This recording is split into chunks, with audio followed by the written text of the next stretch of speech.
and Mental Health Network, which is a network of individuals coming together to look at violence, abuse and mental health, and to think about how we can improve the research and evidence that exists around the topic and work together to think about systematic change. And the Lived Experience Advisory Group was set up a couple of years ago now to bring together the voices of those who have experienced different forms of violence, abuse and different forms of mental ill health, to really inform the work of the network and to help us think more effectively about how we engage their voices in the work that we do. So as I say, it's headed up by myself, and I'm also somebody with lived experience of violence, abuse and mental ill health. And we meet on a quarterly basis to discuss issues and think about ways in which we can support the work of the network, embedding lived experience throughout its work. So some of you may have attended previous webinars or network meetings where members of the group have been talking. They are involved in the creation of the grants process that we put out, and also the scoring and awarding of applications and funding for those projects. They've been involved in suggestions around reports and presentations that we've made. And one of the things we were really keen to do going into the final year of the network was think about how we really amplify the voices of those with lived experience. And so we took a question to the group to think about if they could talk about one topic, what would be most important for them? What are the messages that they feel they need to get out there?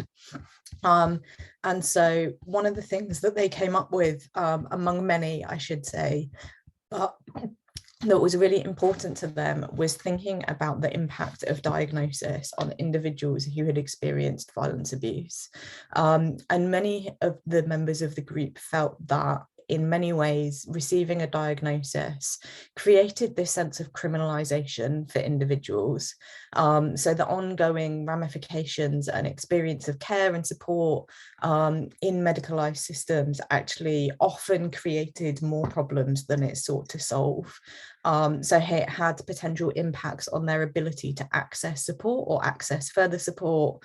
Many people were talking about the financial impacts, the fact that, for example, if you have a mental health diagnosis, that will impact things like life insurance or travel insurance.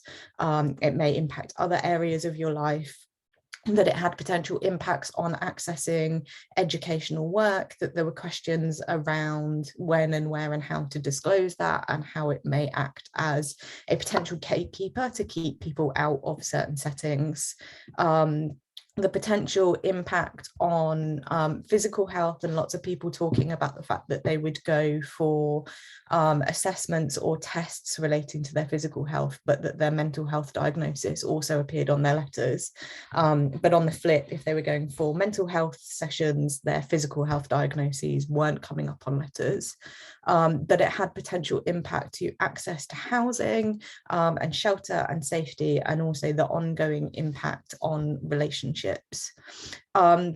Unfortunately, none of the members of the League are able to join us today, but 3 of the members of the group have very gratefully recorded in their own words their experience of the impact of receiving a diagnosis. And so what I'm going to do, because I think they say it much more eloquently than I ever could on their behalf, is play each of the 3 of them in turn, give you a bit of space to digest them, and then summarize that for you towards the end in terms of some of the key themes.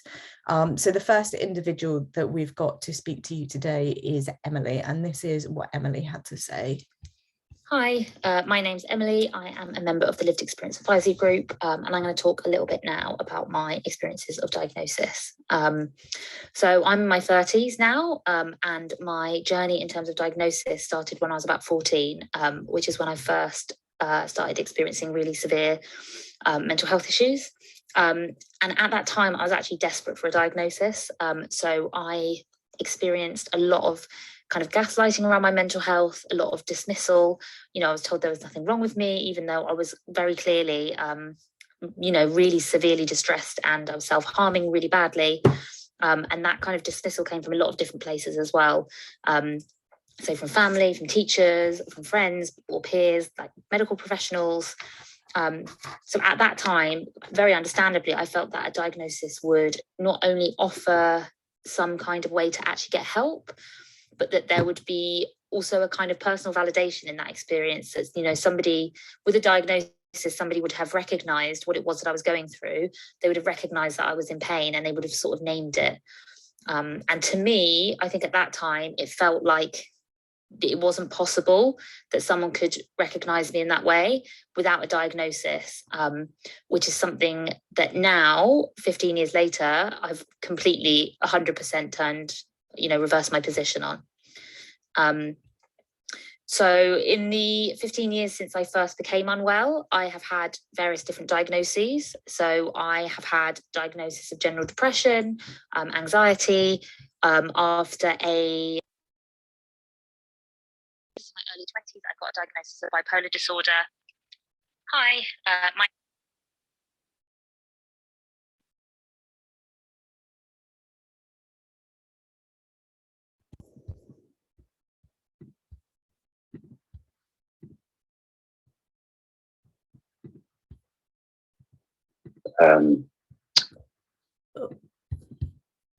Back of slides. There's always one technical hitch, and I knew it would be with the audio recordings. Hello.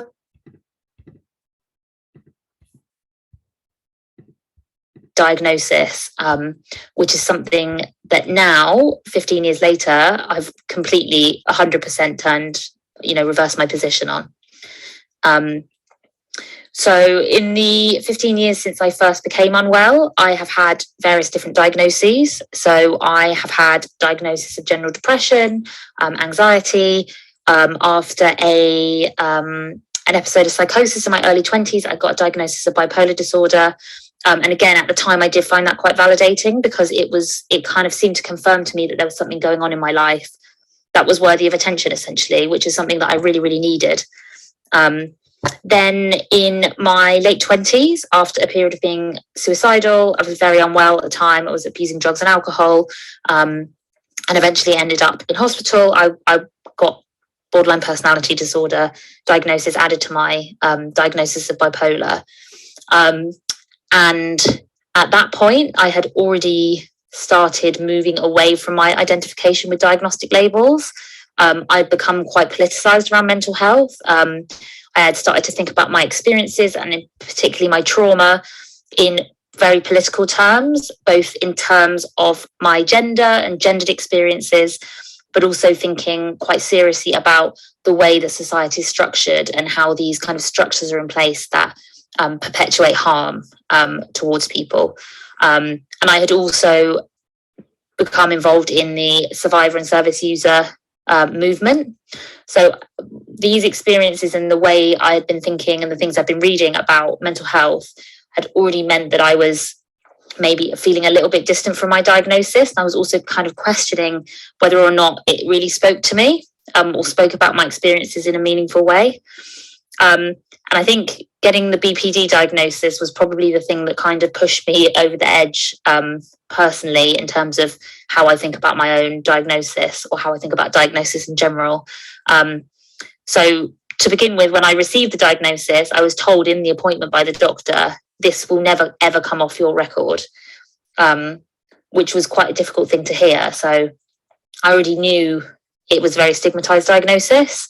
I knew the barriers that people with personality disorder diagnoses of all kinds face in mental health care. And so I was obviously incredibly worried by that. And it was not a comforting thing to hear from a psychiatrist who was expressly seeing me because I was in crisis. He was part of the crisis team in my local mental health trust, and I was there because I had ended up in hospital. And I mean, that was just the start of, a very negative experience of having this label. So I would say the treatment I've received since having the BPD diagnosis, the stigma I faced, the way that mental health professionals speak to me, also some of that more external stigma, has been very, very different. And that is not to say in any way that people don't experience stigma with bipolar diagnoses, or any other diagnoses, but just that for me, it's been very different. And I think, again, thinking specifically about those gendered experiences and the gendered ways that these diagnoses are dealt with and treated and spoken about has been very eye-opening. Obviously, we are not in a place where the medical model is going to be abolished overnight. So with that in mind, I would have a few suggestions on how to change things in the meantime. First off, I think we need to get rid of borderline personality disorder as a concept, full stop. We need to stop pathologizing traumatic experiences. We need to stop telling people that their experiences have made their personality disordered, or that there's something wrong with them at all, that their behavior or their responses to violence or abuse are anything other than completely normal. And I think what's really important is that we need to be more honest about how traumatizing psychiatry can be for people. I think conversations around mental health services often revolve around funding, but in my opinion, this isn't just about lack of funding. It is about a culture of neglect and a culture of sometimes violence. And we need to acknowledge as well how much of that is bound up in things like racial injustice and gendered violence. So just to finish again on my own experiences, for the last few years, I have not really been coping with my mental health through formal mental health services.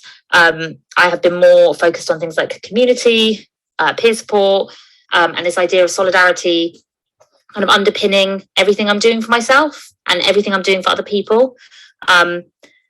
And because of the fact that I'm less reliant on mental health services now, I feel like my diagnosis has become less and less relevant. And that's also fed into how passionate I am about peer support and community. Because to me, in their non-judgmental, in their non-labeling of people, those models are extremely liberating and extremely transformative, both on kind of personal levels, community levels, political levels. And again, this is why they're not compatible with the medical model, because the medical model is the opposite of emancipatory. If you're just seen as someone with a particular diagnosis, then of course you're not going to be seen as a whole person. So when I do have to have contact with mental health services, it is very, very jarring to be put back into that pathologizing space that doesn't really care about your trauma or your experiences, and it definitely doesn't care about your skills, your talents, your opinions, the joys you have in your life, the pleasure that you have in your life. It just sees you as a disordered personality. It just sees you as a label, essentially. And that's the opposite of what happens in community, where you are kind of seen for who you are. I think the Lived Experience Advisory Group is a really good example of this. That it's not a peer support group, but we meet with each other with no preconceptions about who the other person is. We listen to each other, we accept each other, and there is a lot of power in that. So I have recently had to have some contact with the personality disorder service in my local area in London, and it was really, really traumatizing. It was very triggering. It put me back in a place that was very difficult for me to cope with. So just to finish, I just wanted to kind of reiterate that this medical model and the clinical space for lots of us is a place of trauma and re-traumatization, because it reproduces the dynamics of abuse. And we deserve something a lot better. So next up, we've got Justin's story. Hello, my name's Justin, and here to just briefly talk to you today about the impact of diagnosis, I guess, through trauma that I experienced when I was younger, and the impact of a diagnosis in my later years. Just to give you a little context, I'm 3 years old now, and basically the context was, I'm going to break this down into 3 sections. Those 3 sections are kind of before I was abused, if you will, and within a family context, I was still experiencing some negative family context there in the sense of neglect and various other things. But before the sexual abuse happened, when I was approximately, and then when I started to resolve those issues in the sense of coming out of the other side of that and reporting it to the police, and then I went through court hearings and various other things until I was 21. And then post 21, I kind of have been left sort of trying to cope with if you will, the impact of all of that. And I guess I just want to bring to the attention really the impact of diagnosis since all of those things. But to give you a little context, as I said, I'm a male now, 43 years old, I've got family, etc. And very proud to have a good sort of family context, if you will, within my own surroundings. So I've lost the rest of my family. So the impact of the abuse that happened when I was a child meant I lost my wider family, if you will. And subsequently, that sort of an impact, if you will, within the sense of trauma and belonging and where I belonged, etc., along the journey. But I'm going to go back to also whilst I was prior to the main abuse, if you will, happening. There was incident, but the main abuse was prior to 6.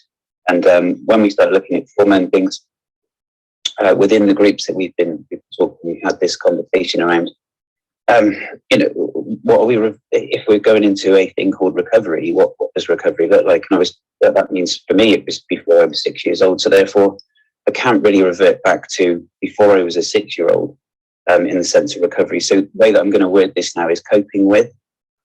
So ever since the abuse happened and kind of therefore unfolded certain things, I can't revert back to being a 6-year-old again. So therefore it's how do I cope with that and what has the impact the diagnosis had on coping with trauma that I experienced when I was younger. So obviously during the years of between 6 and 16, it kind of peaked. It was those both male and female abusers and various other things within my life at one person. And it was family related. So it was kind of, very difficult to sort of be able to, I guess, track the diagnosis in any way, shape or form during those years. A diagnosis of anything due to the fact that it was a secret, if you will, a kind of a horrible secret that was held within my childhood. And I guess through the 6 to 16 year phases of life anyway, they're kind of tough for most teenagers when you're growing or young children into teenage years, etc. And I was hiding a lot of things, and my behaviour was leaking out, and I was acting out in classrooms. Sometimes I would become either withdrawn or the opposite, of overly involved. And then I suppose throughout those years, I was asked to leave school. On many occasions, I was asked to, even during that process. I moved around a lot. And I guess that point there I'm trying to make, if diagnosis didn't happen, although the signs, symptoms, etc., from the child's perspective, were there for people to pick up on. Now, this was a long time ago. I say a long time ago, it was in the sort of late 80s, early 90s, or mid 80s, early 90s, and things weren't as advanced as they are now. However, the signs, symptoms were there, and it's kind of a bit learning there around diagnosis not being able to happen due to the fact, number one, the family were keeping that secret. I was keeping it a secret too. So therefore, diagnosis on my life couldn't happen, although there was plenty of signs and symbols for signals, if you will. So I entered into the care system as well. But the family still had a hold on me, and I still had a hold on that as well.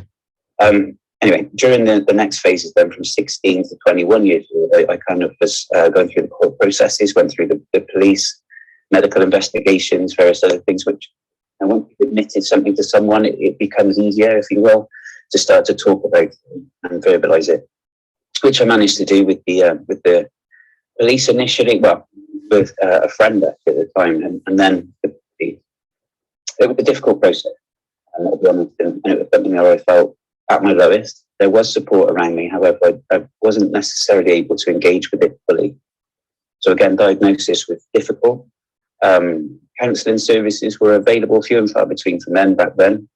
I had to drive 80 plus miles to go to a group session, a male group session, if you will, which was in where I lived in South Wales, but it was in Swindon. It's the closest that I could go to. I had tried to go to a place in Gloucester. That was another survivors of child abuse service that was there, but that closed down. And they offered a little support, and I started to work on those things during the process. I had to fund it myself, so it meant I had to work. I was down, I had to work and pay for it myself. But I also had to have a car and to be able to get to and from places. Pressure around my ability to seek services if you want. Obviously, the online side of things. Now, I still wouldn't do online, I'll be honest, and I wouldn't do phone. I'd rather do face to face, but a little bit more now than it ever was at that time. during the court hearings, obviously I was, I'll be honest, treated as though I was the guilty party. We'd had to prove everything, take it forward, give the evidence. The burden, if you want, of evidence was on me, not on the other person. I had to prove that the other people in the process, so each of them to court. It was on me to prove them as guilty, if that makes sense. So from a victim perspective, again, it was very difficult to be able to manage all of that and also sort of seek medical support.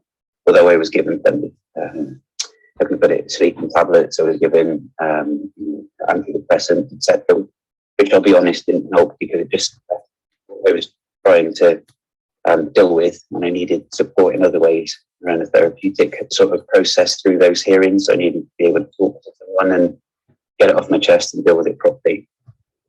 Post those court hearings, I was successful. Went to prison as one of the cases was sick, but one of the cases didn't transpire because there wasn't enough evidence, which I deal with, in life sort of thing. But I guess the rest of it was there, and people were celebrating, saying, it's justice, etc., and justice was served and so on. But I didn't feel that way, I'll be honest, and it was an upheaval for me, and something that lasted, enabled my, I guess, in sort of diagnosis or support and understanding the trauma and the context of what I experienced and trying to make it make sense so that I could take ever since, really. And what hearings was, that's great for preventing that individual from doing it again. It still happens, therefore, and with it, if that makes sense. Just to conclude, really, I've met doctors along the way. As I said, there's been many, many, many assessments done on me, but because I didn't tell the truth when I was younger, and I said what had actually happened, it became very difficult for professionals, I think, to be able to diagnose me until the court had happened. Once the court case had happened, and I'd proven that there was abuse in my childhood and that people had been convicted of various things, then therefore it meant that I was able to prove again to the GPs and to psychologists and psychiatrists, etc., that I needed help, which is tragic, really. I think it's that burden of proof again that you need to be able to get access to help. I'm going to conclude, I guess, with the part of subsequently, ebbs and flows happen in my life. I'm sometimes up, sometimes down.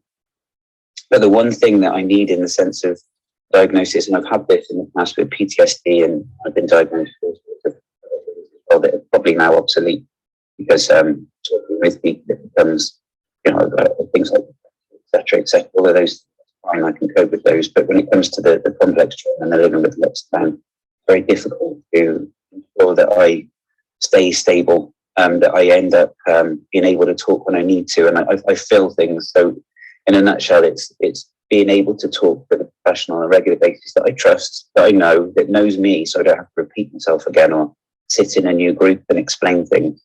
So I guess when it comes to the better alternative medical approaches, in a sense, medicines that suppressed what I was going through rather than allowed me to explore it in a safe way.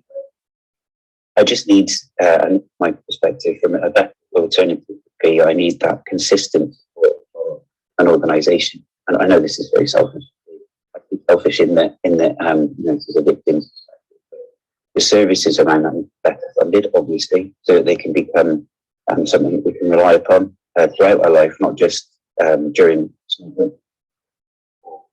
When I'm feeling low, I go somewhere, sort of thing, and then I have to go somewhere else because that organisation doesn't exist anymore. But I need that consistency in order to be able to not find someone I trust and be able to sit and I do admit talking therapies and things like meditation therapies, yoga, etc., as well, physical therapy has helped a lot more than I considered, actually. And so when I now start to recognise within myself when I'm breathing incorrectly or when I'm thinking incorrectly, and I'm able to prevent sort of the serious downward spirals that I've experienced in my life, and I'm able to maintain myself, I'm not able to necessarily deal with it properly because I need that additional person. I'm still waiting this with the NHS, and so I still need to fund my own therapy in many aspects. So I guess the better alternatives for me would be, from a male's perspective, as far as a group that I can rely upon, that I can go in and out of. It eventually doesn't cost much. That would be very helpful, because I know I need to travel for that. And it's being able to build up a relationship, with a trusted relationship with an organisation, not just a therapist, but an organisation that knows me, and that I can confidentially go and speak on a regular basis.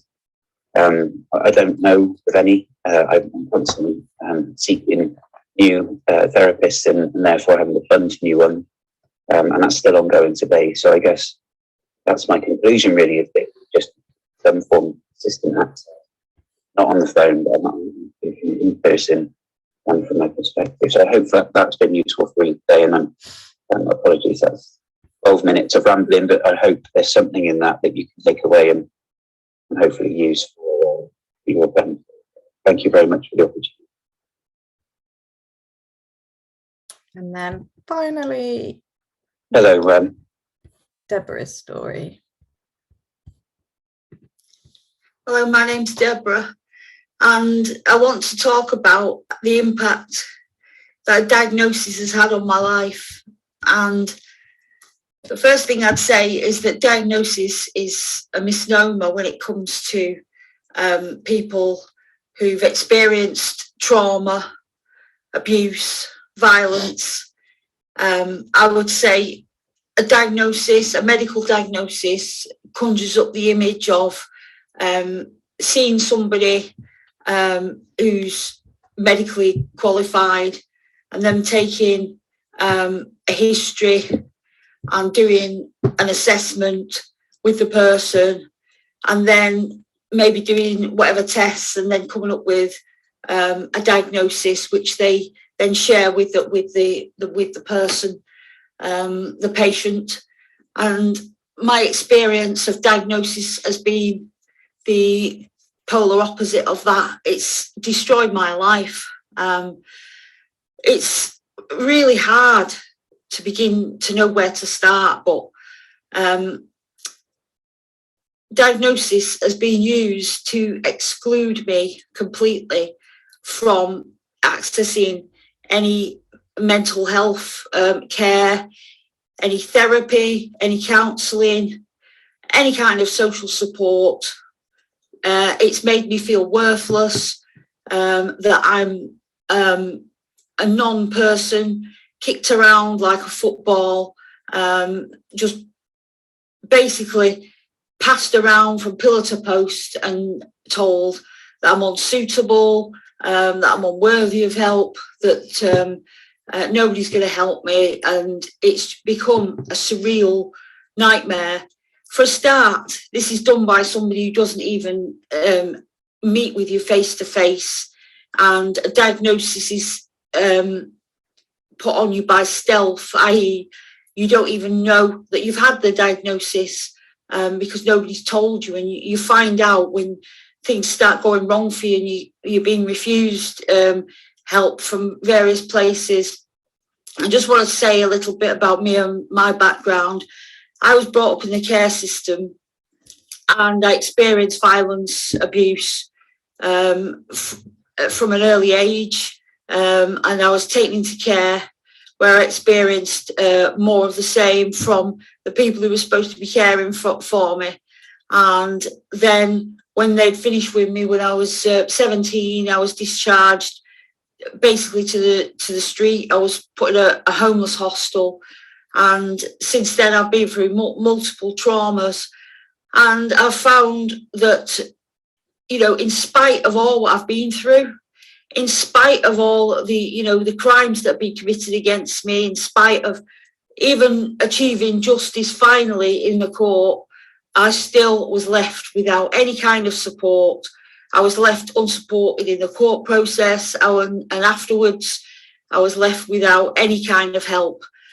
Even as I'm making this video over the weekend, I got yet another rejection. In fact, I could paper the walls with the amount of rejections that I've had for whether my GP has made referrals for me for mental health services. Yet another rejected me, saying that I'm unsuitable, and telling me to seek private care from charities, etc., which I cannot afford, through to being on a very low income, because that's another thing that, you know, people like me, you know, when you've been so disadvantaged and you've had multiple traumas, you're excluded from all kinds of things, housing, education, NHS care, and you just, if you haven't got, you know, friends, family or support network, it's incredibly difficult to try and overcome this, you know, on your own when you're unwell. I have lots of physical health problems. I'm also autistic, and I been diagnosed with ADHD, but I don't get any support for anything whatsoever. All I get is rejection. And people like myself with similar backgrounds end up attracting, you know, contentious labels of personality disorder, which is abhorrent. That people who've been through so much trauma can be effectively being told that, you know, it's you that's the problem, you're disordered, there's something wrong with your personality. And it's really horrible that you can attract these kind of things, you know, without anything, without people even seeing you. It's just a way to sort of manage, you know, demand on services, so that, you know, they can exclude people who they think are, you know, a waste of time, or you know, too much has happened to you. So they just impart more violence and abuse on you by, you know, the horrific way that they treat you, and the things they write about you. They don't do it with you. And, you know, they deny all the experiences you've had. They call you a liar, you know, you're disbelieved. Even if you get justice in the courts, they were still writing on my paperwork, she alleges, even though things are being proved in court. So I would say, you know, there's a lot more I could say about the things that have gone on, but they've lied about me. They've basically just pathologized me, demonized me, dehumanized me. So that's my experience of diagnosis. And as to what I feel would be a better way of, you know, supporting people that isn't part of the medical model, I would feel that just to treat people as individuals, and to look at individual needs, because that's something you don't get. People don't go, you know, find out about you as a person, you know, the difficulties you've had in life. They just make assumptions about you. And it's a life lost, really. I mean, I mourn for the life that I've lost. Like, currently, it's become so bad, and you just think to yourself, do you know what? Is there any point in carrying on with this? Because when all you've known is like misery, pain, despair, exclusion, and it's like when you've put so much effort into trying to change, buck the system, and you just can't. The system is there to you know, to beat you down, and you know, there's no way out of it. And what I would see as a better way is something that is trauma informed, because I just don't feel that at the moment there is anything, not that I've come across, and I've not been able to pay for access to therapy, but there's been nothing that could, you know, even acknowledge for 1 second the trauma, you know, that a person might have experienced, and the impact that's had on that, just to be validated and believed, and somebody to work with me where I am now, and for me to speak about the things that I find difficult and the painful experiences and memories that I have, and how I can sort of find a way to move forward in spite of all what I'm carrying around. That is something that I would you know, would be helpful. But if you look at, you know, the systems as they are, unless you can afford, you know, and you need to be quite, you know, quite quite wealthy to afford to have access to this sort of treatment, which should be a basic right for people who've been, you know, really damaged by the system, it made to feel that everything is their fault. And it's like I've tried to push on in spite of my, you know, the trauma, the impact of the trauma, not just trauma, it's the other things. You know, I've experienced racism. I'm from a mixed race background. I've experienced abuse and violence, rejection, and not having a family support network has been really, really damaging. And I feel, you know, if there isn't any way that you can have something that is personalised to, you know, to your situation and to help you find a way through that, then you're just encountering further more, you know, exclusion, which is what it's been like a signposting roundabout for me. I've just been round and round and round and round, just more and more rejection, more and more rejection.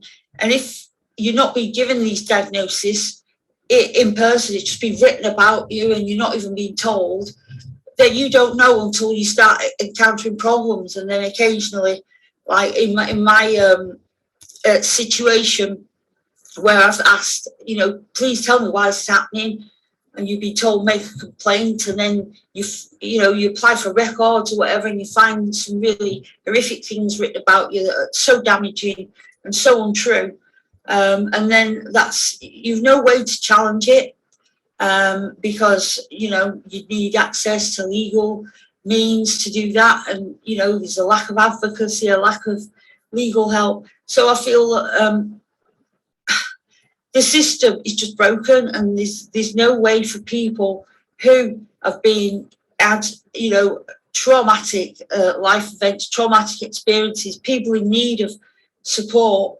for what they've been through, are just thrown away like rubbish and damaged goods. That's what I feel like. And I could literally I could go on and on saying about the experiences I've had, but, you know, trying to keep this as brief as possible, and just to say that I feel I would like to see an alternative to the medical model of diagnosis. But I feel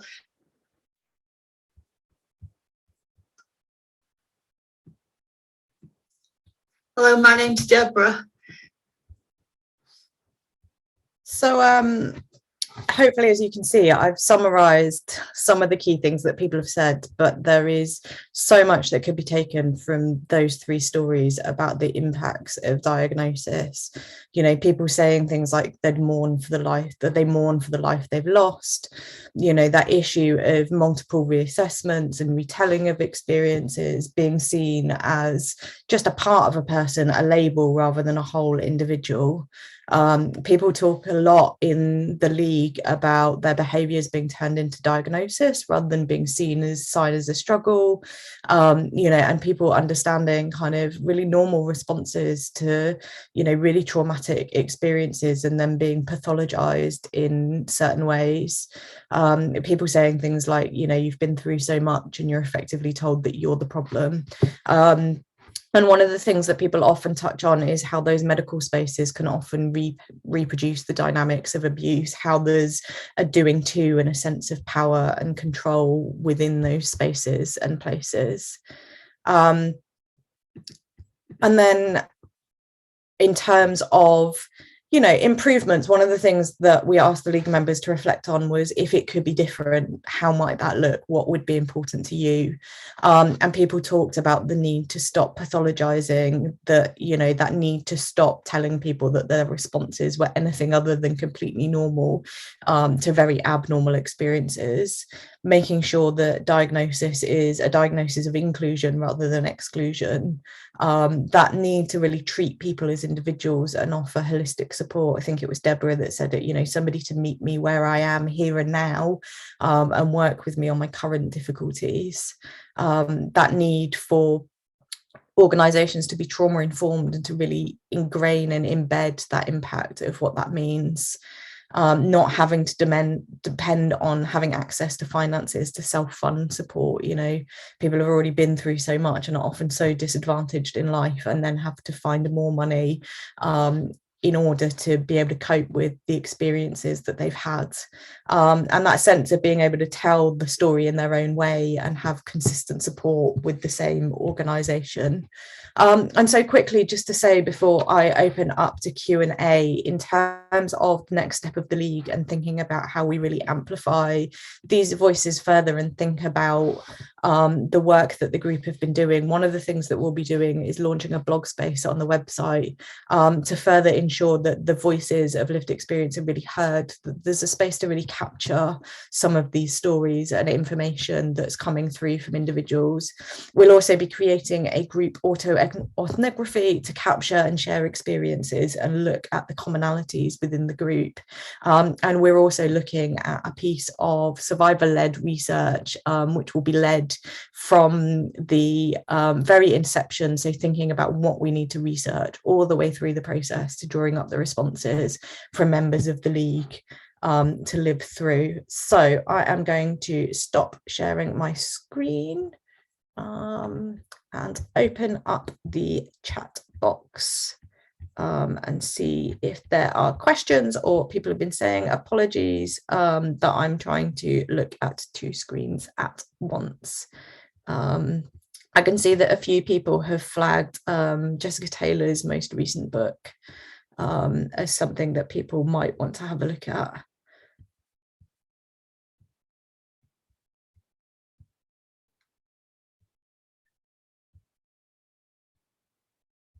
And Jackie has also flagged a conference that's taking place on Eventbrite on this coming Thursday, I think. So we'll make sure that people get those information as well. I can also see that somebody's asked for the names of the individuals that took part. So it was Emily, Justin, and Deborah.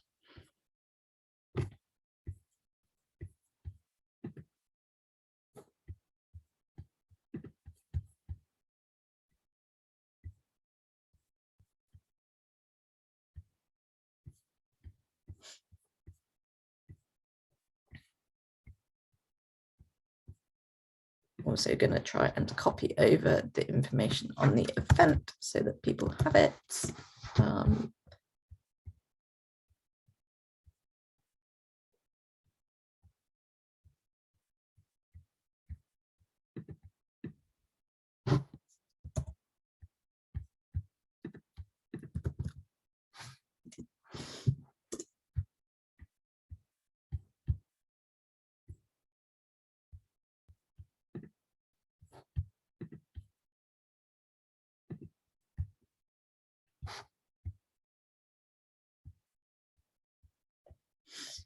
Great. Well, I will leave the chat box open for the next few minutes. If anybody wants to add comments or thoughts or informations, by all means, do drop them in the chat box. I will be around until midday. Otherwise, really appreciate you joining us today. We'll make sure that all of the information from Georgie's session goes up and out to people so that you can access it. And we'll also make sure that information and the recording from this session also goes up so that people can listen back to it in their own time.